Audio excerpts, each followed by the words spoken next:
Cryptalk, c'est le podcast dédié à la crypto. Alors chaque vendredi, où que vous soyez, embarquez-nous avec vous. Bonjour et bienvenue à tous dans ce nouvel épisode de Cryptalk. Dans le dernier épisode, je vous ai parlé de Bitcoin, son fonctionnement, ses applications. D'ailleurs, un grand merci pour vos retours, vraiment ça m'a fait très plaisir. Aujourd'hui, donc, je vais vous parler de la seconde crypto-monnaie la plus capitalisée de l'écosystème, j'ai nommé Ethereum. Allez, installez-vous confortablement, c'est parti. Allez, un peu d'histoire pour commencer. Contrairement à Bitcoin, qui a été créé en 2008, Ethereum est arrivé dans l'écosystème quelques années plus tard, en 2014. Son principal fondateur se nomme Vitalik Buterin. C'est un jeune homme russe qui se caractérise par son obsession et son talent pour les systèmes informatiques. Il est né en 1994 à Kolomna, en Russie, et il émigre au Canada à l'âge de 6 ans. Dès son plus jeune âge, Vitalik est passionné par l'informatique. Lorsque ses parents lui offrent son premier ordinateur à 4 ans, il se passionne pour le codage, contrairement à ses copains qui, eux, préfèrent jouer aux jeux vidéo. Alors plus tard dans son adolescence, il intègre plusieurs universités célèbres au Canada et il obtient même des prix liés à l'informatique, dont la médaille de bronze aux Olympiades internationales de l'informatique. Et c'est en 2011 qu'il découvre Bitcoin et qu'il se passionne sur le sujet. Il fut tellement inspiré par le sujet qu'il cofonda Bitcoin Magazine, c'est un journal axé sur le Bitcoin et qui est encore très populaire aujourd'hui. Cependant, le créateur d'Ethereum n'est pas comblé à 100%. Bien qu'admirateur du travail de Satoshi Nakamoto, il identifie certains problèmes sur Bitcoin. Il décide donc, plusieurs années plus tard, en 2014, de créer Ethereum, le projet qui deviendra 8 ans plus tard le nexus du nouveau monde décentralisé. Alors, qu'est-ce qu'Ethereum ? Ethereum, c'est un ordinateur mondial décentralisé dans lequel chaque individu peut créer et utiliser des applications décentralisées, appelées dApps.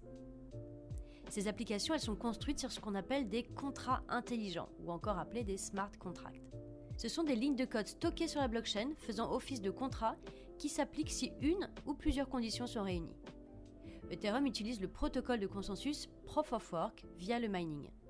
Alors comme Bitcoin, donc, le réseau est sécurisé par des mineurs qui se chargent de valider des transactions par l'intermédiaire de leur machine. En échange, les mineurs récupèrent de la crypto-monnaie du réseau Ethereum, appelée l'Ether. Et cette crypto-monnaie est très importante puisqu'elle sert à alimenter le réseau tout entier. Chaque interaction avec un contrat intelligent au sein de n'importe quelle application décentralisée coûtera une certaine quantité d'Ether, on appelle ça le gaz. Et lors d'une transaction, une partie des frais revient aux mineurs, l'autre partie elle est simplement brûlée. Ce mécanisme de burn, il a été introduit via la mise à jour London l'été dernier. D'ailleurs, si ça vous intéresse, on a rédigé un article sur le sujet dans notre partie blog. Et donc ça permet de réduire l'émission d'Ether et de diminuer la pression vendeuse. Une des grandes particularités d'Ethereum aussi, c'est la possibilité pour n'importe qui de créer sa propre crypto-monnaie. La crypto-monnaie au sein d'Ethereum est appelée jeton, ou encore token en anglais. Et elle adopte la norme ERC20. Ainsi, il existe une multitude de jetons sur Ethereum, tous s'interagissent entre eux et coexistent sous le même toit. L'avantage donc pour un projet de créer un jeton ERC20, c'est que celui-ci n'a pas besoin de créer une nouvelle blockchain. Le projet profite de l'infrastructure Ethereum, ainsi que sa popularité et son accessibilité.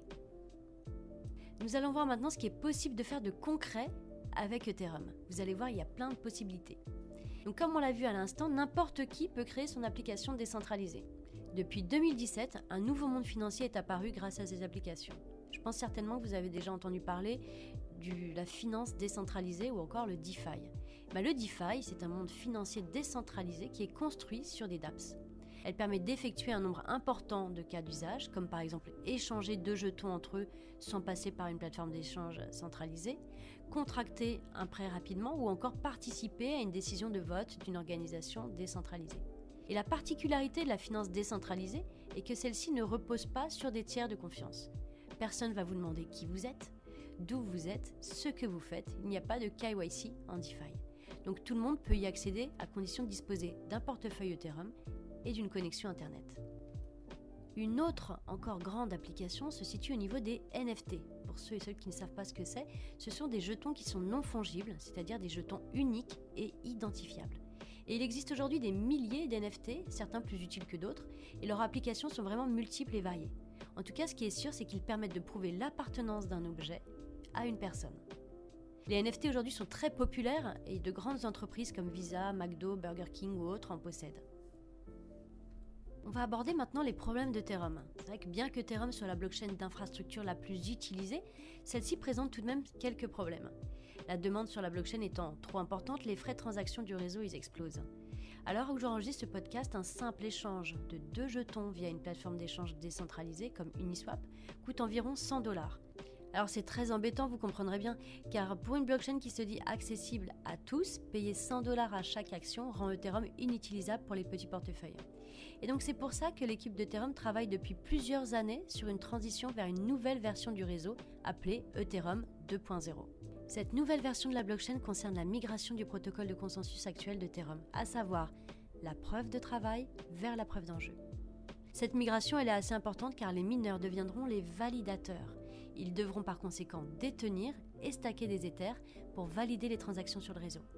Alors l'argument qui a été pointé du doigt par les pros ETH 2.0 est que cette mise à jour rendra Ethereum plus rapide, scalable, économe, mais également plus écologique. Et en attendant cette mise à jour, des solutions de scalabilité ont été mises en place. Des nouvelles blockchains de seconde couche opèrent sur Ethereum. On appelle ça des Layer 2. Ces blockchains exécutent les transactions en dehors d'Ethereum, mais sont tout de même reliées à la chaîne principale.